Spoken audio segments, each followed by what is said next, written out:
Shalom, salam sejahtera. Perkenalkan, nama saya Misela Pongo dengan NIM 210811020035, mahasiswa Prodi Ilmu Administrasi Bisnis, Fakultas Ilmu Sosial dan Politik, Universitas Samratulangi Manado. Pada saat ini, saya akan memaparkan hasil ulasan buku saya. 1. Identitas opsional.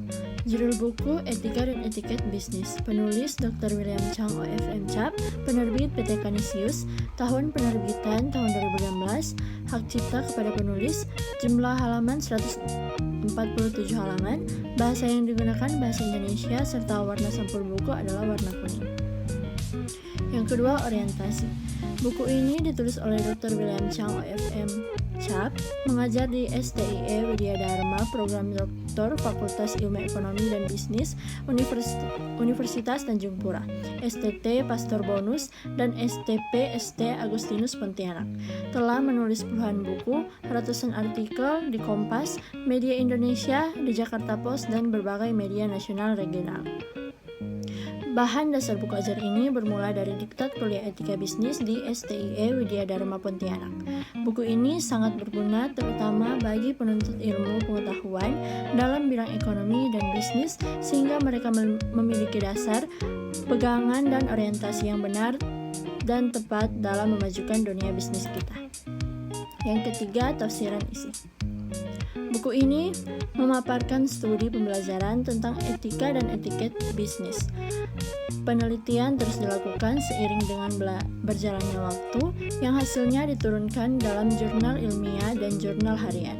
Hasil perkawinan diktat kuliah dan karya ilmiah dalam jurnal tersebut kemudian diolah menjadi buku ajar ini sebagai pegangan oleh mahasiswa atau mahasiswi. Yang pertama, etika. Kata etika berasal dari bahasa Yunani ethos yang antara lain berarti adat istiadat, customs, atau aturan-aturan dalam hidup manusia.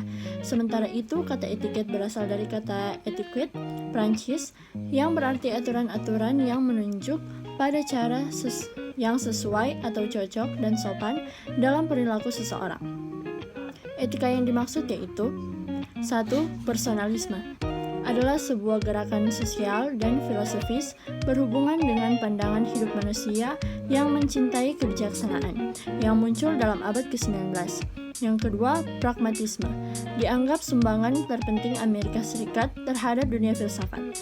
Paham yang menyalurkan pengaruh terbesar dalam 4 dekade pertama dalam abad ke-20 ini lahir sebagai reaksi terhadap aliran-aliran filsafat idealis. Yang ketiga, konsekuensialisme.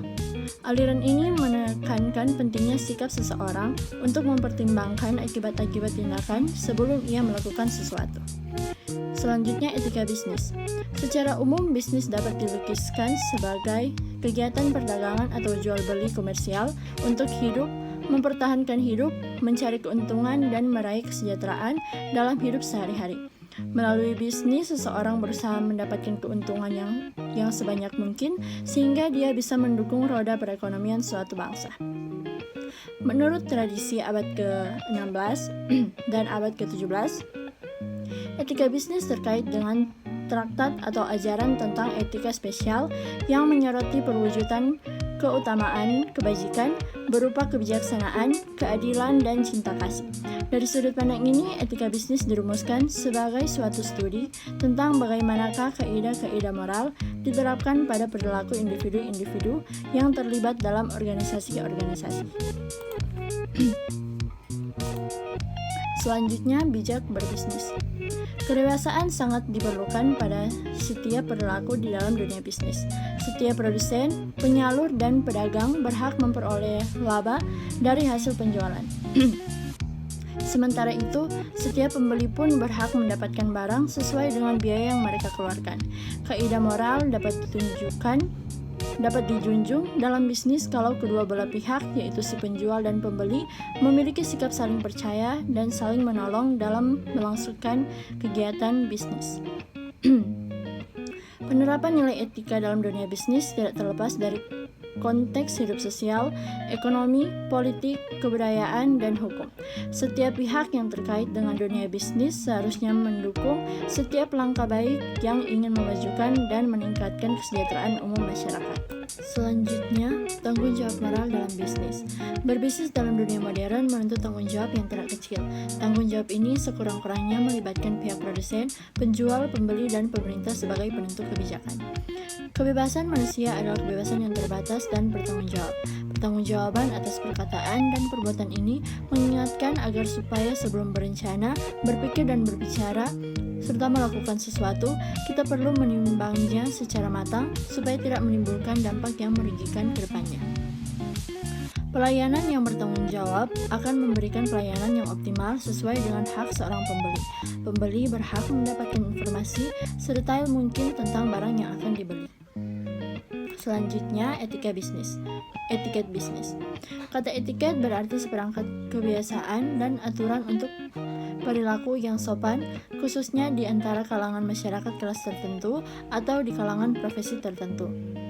Etiket biasanya terkait dengan tata krama atau sopan santun dalam hidup manusia sehari-hari. Bisnis pada dasarnya berdimensi sosial.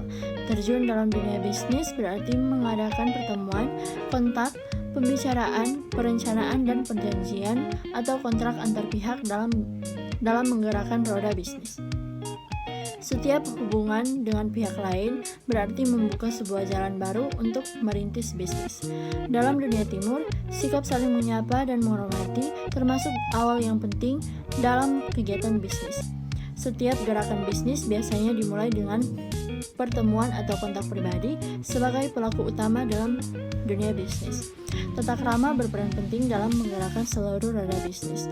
Melalui tata krama yang manusiawi, setiap pelaku bisnis merasa diterima dan dihargai sebagai pribadi yang menentukan masa depan bisnis. Selanjutnya, mengarungi era MEA.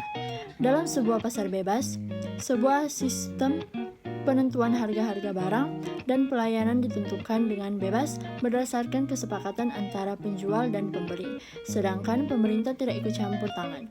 Penentuan harga ini berdasarkan keperluan. Sistem pasar ini bertolak belakang dengan pasar yang diatur yang melibatkan campur tangan pemerintah. Kemurnian bisnis tidak boleh sampai dicemari oleh kepentingan pribadi terselubung. Supaya etika tetap terjunjung dalam memasuki pasar bebas, sejumlah perhatian utama berikut ini perlu dapat diperhatikan secara khusus.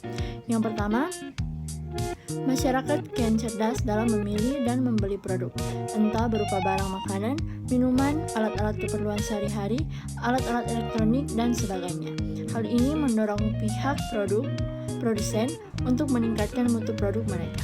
Yang kedua, prinsip utama pengadaan barang mendahulukan dimensi efisien, efektif, terbuka untuk bersaing, dan berkualitas sehingga barang dagangan siap memasuki era persaingan dengan pihak dalam dan luar negeri. Yang ketiga, sebuah studi kelayakan tentang produk, daya beli, dan kebutuhan masyarakat sangat penting dilakukan sebelum sebuah pabrik menghasilkan barang dagangan yang terserap dalam pasar. Kita masuk pada bagian keempat, yaitu evaluasi. Banyak sekali keunggulan yang terkandung dalam buku ini. Di antaranya, buku ini memiliki bahan dasar yang bermula dari diktat kuliah etika bisnis serta penelitian yang dilakukan secara terus-menerus, yang hasilnya diturunkan dalam jurnal ilmiah dan jurnal harian. Karena berdasarkan penelitian, maka yang ditulis bukanlah karangan atau opini dari penulis, melainkan data nyata dan faktual. Selain itu, buku ini juga dijabarkan dalam bentuk bab per bab yang dapat memudahkan pembaca untuk memahami dan menyerap setiap informasi dan wawasan pada buku ini. Akan tetapi, buku ini juga bukan tanpa kelemahan. Ada kata yang ditulis secara salah, secara berulang-ulang, yaitu seperti kata berbagai yang ditulis berbagai secara berulang-ulang. Buku ini tampaknya sangat bermanfaat bagi semua kalangan, terutama bagi penuntut ilmu pengetahuan dalam bidang ekonomi dan bisnis, sehingga mereka memiliki dasar, pegangan, dan orientasi yang benar dan tepat dalam memajukan dunia bisnis kita.